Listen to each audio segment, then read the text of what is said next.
Добър ден! Ние сме Найден и Туана. Ние сме ученици от Нунси професор Панчо Владигеров, град Бургас. Днес сме се събрали тук, на двора на нашето училище по повод Оскарите 2024. Всички знаем, че Оскарите в България е изключително престижно събитие. Много се радваме, че тази година аз и Туана имаме възможността да сме ваши водещи. Днес е доста специален ден за нас, така че се надяваме да успеем да го направим такъв и за вас.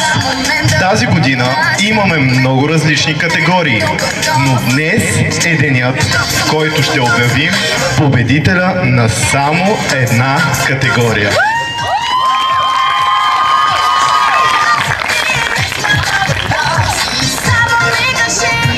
Категорията е... Барабани, моля! Най-добър класен ръководител за годината 2024-2025.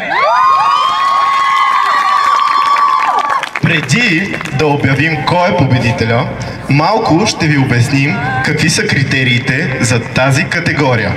Първо, победителят трябва да е от Бургас. Второ, победителят трябва да бъде със средно дълга коса. Трето, победителят трябва да бъде една от най-красивите жени в България. Четвърто, победителят трябва да преподава в Националното училище за музикално и сценично изкуство. Пето, победителят трябва да е учител по български език и литература. Шесто, победителят трябва да е класен ръководител на клас със специалност музикант-инструменталисти, музикант-вокалисти и балет. Не ми идва на къла кой ще. И на мен. След като изяснихме критериите, стана време да обявим и победителя. Само секунда, Найден, съжалявам, че те прекъсвам, но мога ли да помоля 12-я клас да се качат на сцената? Това е нашия живот.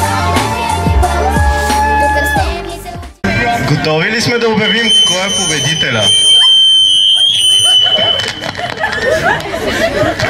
Опа! И Туана, готови ли сме? Не знам.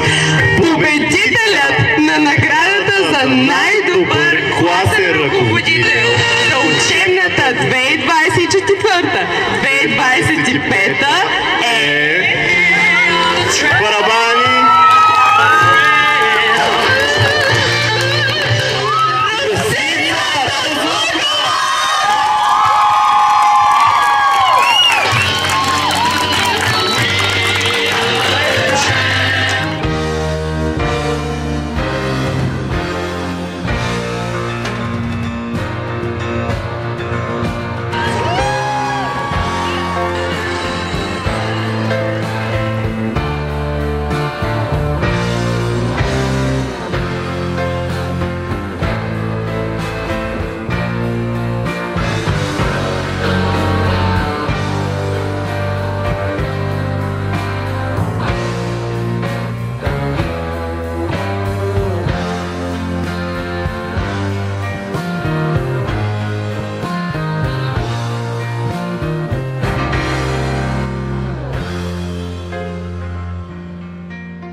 Така, госпожо Тозлукова, речника ми не е достатъчно богат, за да ви отбележа в тези 5 години колко често сме ви късали нервите.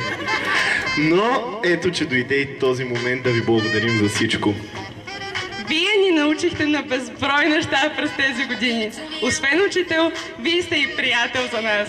Винаги сте ни помагали, обичали и насърчавали да се развиваме към по-добро. И искаме да ви обещаем като 12 А клас, че никога няма да забравим всичките ни прекрасни мигове с вас в 304-та стая.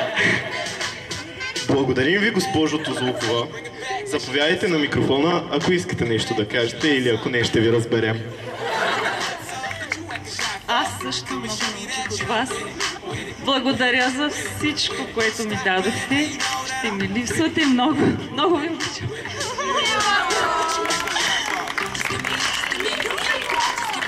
А сега е време да обявим вашата бонус награда. За жалост не е почивката до Мармарис. Готови ли сте? Дойдете ли с нас на бала?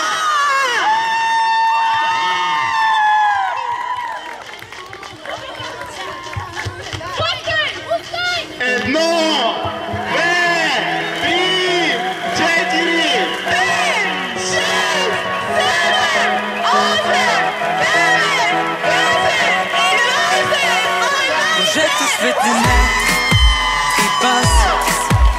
Знам, че ще те видя пак. И знам, че аз готов съм да призная.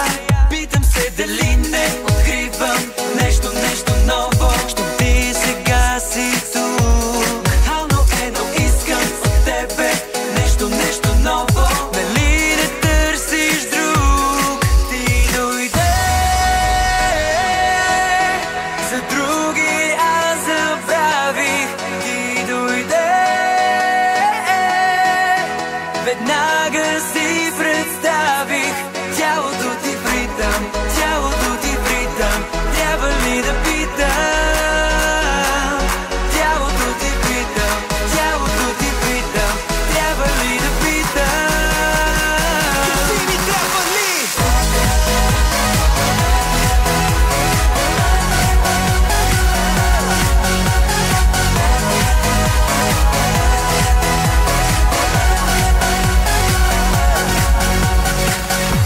Погледнеш ли към мен за миг, всичко ще направя. В мислите ми ти и аз, и никой друг да няма. Питам се дали не откривам нещо ново. Щом ти сега си тук, едно искам от тебе нещо ново. Дали не търсиш друг? Ти дойде за други, аз забравих. Ти дойде.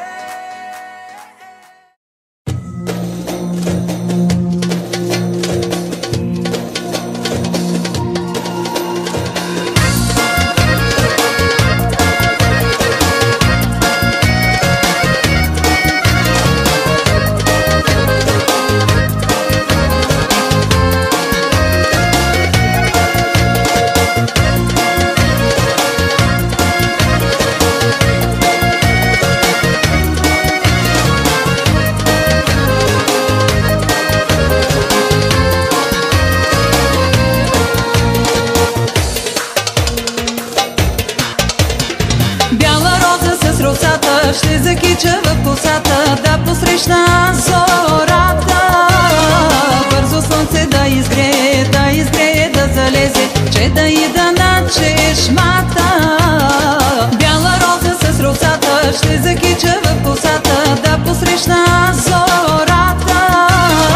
Бързо слънце да изгрее, да залезе, че да ида на чешмата.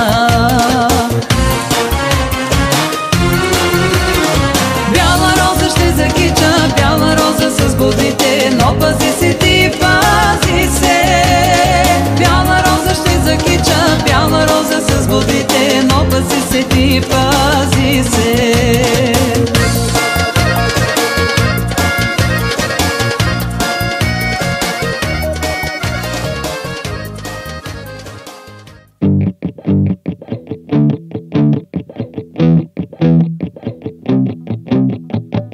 Не искам в съня ми да мисля как да живея в самота. Не искам тъмнина, не искам в ума ми решетки сиви да спират мисълта. Не искам да мълча. Всичко, което искам е свобода. Не, няма да ме видиш много. Не мога да живея без мечти. Аз искам да летя високо. Ела с мен и полети.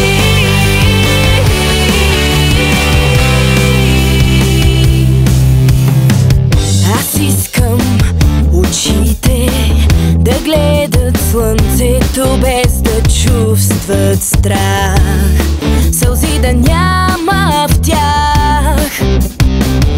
Аз искам до звездите да стигне някак и моята мечта и да се сбъдне тя.